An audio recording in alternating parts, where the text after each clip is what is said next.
మొన్నదాకా మాట్లాడుతున్నప్పుడు అదొక political rhetoric అనిపించుకోవచ్చు. But I believed in that and I believe in it.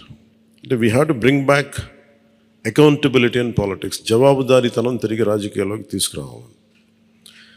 గొడవ పెట్టుకునేటప్పుడు అంటే మనోహర్ గారు మేము చాలాసార్లు మాట్లాడుకున్నప్పుడు cooperation and confrontation is a part of democracy. సహకారం, సంఘర్షణ, ఎప్పుడు సహకరించాలి, ఎప్పుడు సంఘర్షించాలి అనేది అది ఆ సమస్యలను బట్టి వాటిని బట్టి. అంతేగాని ప్రతిసారి పోయినసారి ప్రభుత్వానికి కూడా చెప్పాను, మేము చాలా కన్స్ట్రక్టివ్గా ఉంటామని చెప్పి వాళ్ళకి అర్థం చేసుకోలేదు. నా మాట, నా డెమోక్రటిక్ స్పిరిట్ని వాళ్ళు అర్థం చేసుకోలేదు ఆ రోజు. అలాగే ఇది కక్ష సాధింపులకి సమయం కాదు. ఇది ఇంత ఘన విజయం ప్రజల నిర్మాణానికి లేదంటే వారికి అభివృద్ధికి, వారి అభ్యున్నతికి తప్ప ఇది ఒక వెండెట్ట గేయం కానీ లేదంటే పగా ప్రతీకారాలు తీర్చుకోవడానికి గతంలో ఇలా చేశారు కాబట్టి మనం ఇలా చేయాలి అలాంటి ఆలోచన ధోరణిని దయచేసి మనందరం దాన్ని ఎంకరేజ్ చేయకండి దయచేసి దాన్ని.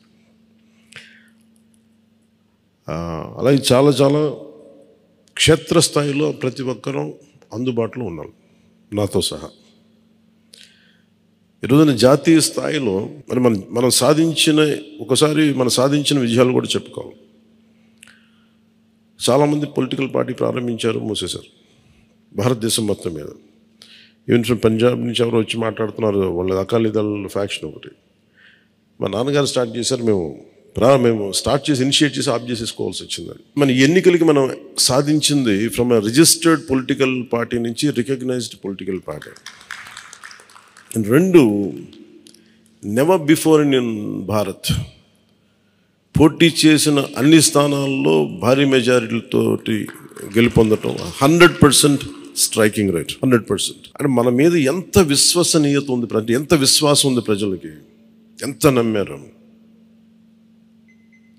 ఇది వాళ్ళు చేసి చూపించారు. 2019లో ఎలక్షన్లు అయిపోయిన వెంటనే మేము తప్పు చేసాం, మేము నీకు నిలబడతాం అని చెప్పి అది ఈ రోజున మనకి మద్దతుగా నిలిచిన ప్రజలందరికీ కూడా ఇంకొక మారు చాలా చాలా ప్రత్యేకమైన ధన్యవాదాలు.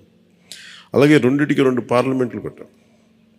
అంటే దాదాపు మీరు చూస్తే 2 పార్లమెంట్లు మనం ఇవి తీసుకుని దాదాపు ఒక 45 స్థానాల్లో మన ప్రభావితం ఉన్నట్టు మనం ఖచ్చితంగా డైరెక్ట్గా.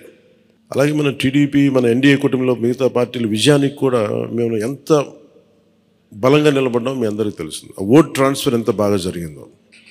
ఫస్ట్ టైం చాలా అవేకెండ్ ఓటింగ్ జరిగింది, చాలా రెస్పాన్సిబుల్ ఓటింగ్ జరిగింది. వీళ్ళందరూ న్యూ జనరేషన్. అసలు యువత ఎంత నమ్మారంటే అర్ధరాత్రి వాళ్ళకి 12 అయినా కానీ 11 అయినా కానీ ఆ ఎండలో మండుటెండలో నిలబడి మధ్యాహ్నం నుంచి వాళ్ళ క్యూలు వాళ్ళకి వంతు వచ్చే వరకు అలా నిలబడి మరి ఓట్లు వేసారు. అంటే ఇవన్నీ చాలా చాలా బాధ్యతనిచ్చాయి.